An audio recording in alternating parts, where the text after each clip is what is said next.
Guys, তো আমার new ভিডিওতে তোমাদের স্বাগত। তো এটা হচ্ছে একদম দিওয়ালির আগের দিন রাত্রে একটু যাচ্ছিলাম বাজারে, আমি আর মা। আর এখানে প্রচণ্ড ভিড় ছিল।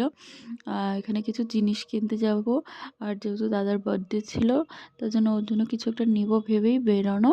আর এখানে রাত প্রায় 9:30 বাজে, যেহেতু অনেকটাই লেট হয়ে গেছিলো, অনেক কাজ টাজ করে বাড়ির সব তারপরে বেরিয়েছি আমি।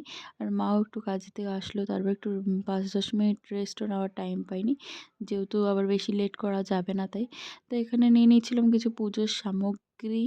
উম, দেখতেই পাচ্ছ এখানে মা এখানে দাম দর করছে, জিনিস নিচ্ছে, উম, পছন্দ করছে। আমি ওখানে দাঁড়াতে দেখছিলাম আর একটু ভিডিও করে নিলাম। আর জিনিসগুলো খুব সুন্দর ছিল, যেমন লক্ষ্মী ঠাকুরের পায়ের ইসে কী বলে এটাকে, ছবিও ছিল। আর এটা হচ্ছে কী দিয়ে তৈরিও ছিল এক ধরনের, যাই হোক ওটা আমি জানি না কী দিয়ে তৈরি।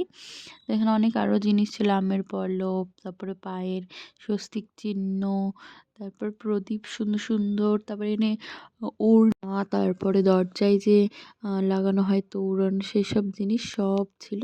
আর খুব সুন্দর ছিল। তো তারপরে আমি বাড়ি গিয়ে আর ব্লগ করিনি, তারপর সেদিন খেয়ে দিয়ে ঘুমিয়ে পড়েছিলাম।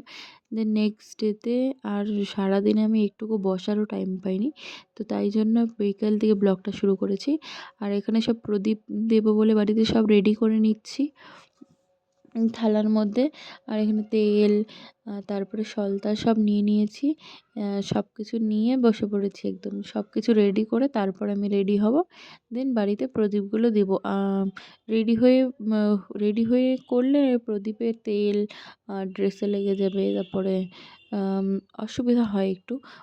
তার জন্য আমি ভাবছিলাম যে আগে সব রেডি করে নিই, তারপরে রেডি হয়ে প্রদীপগুলো জ্বালিয়ে তারপরে দেবো পুরো বাড়িতে।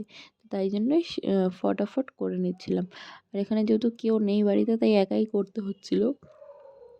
তো তো তারপরে ফটাফট রেডি হয়ে আসলাম এবং প্রদীপগুলো জ্বালিয়ে পুরো বাড়িতে দিয়ে দেবো এখন।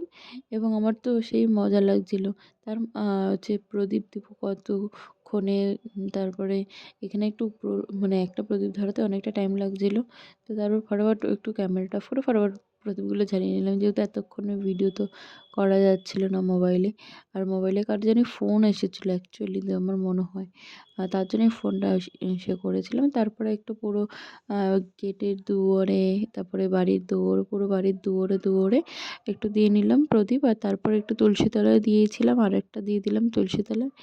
এবং তারপরে ফ্রেশ হয়ে চা বানিয়ে খেয়ে নিয়েছিলাম। আর তারপরেই চলে এসেছিলো সবাই, এবং তারপরে আমি রাত্রে মেহেন্দি পরে নিলাম আর পরে ঘুমিয়ে পড়লাম খেয়ে দিয়ে। তো আজকের জন্য এতটুকুই, টাটা, দেখা হচ্ছে নেক্সট ব্লগে।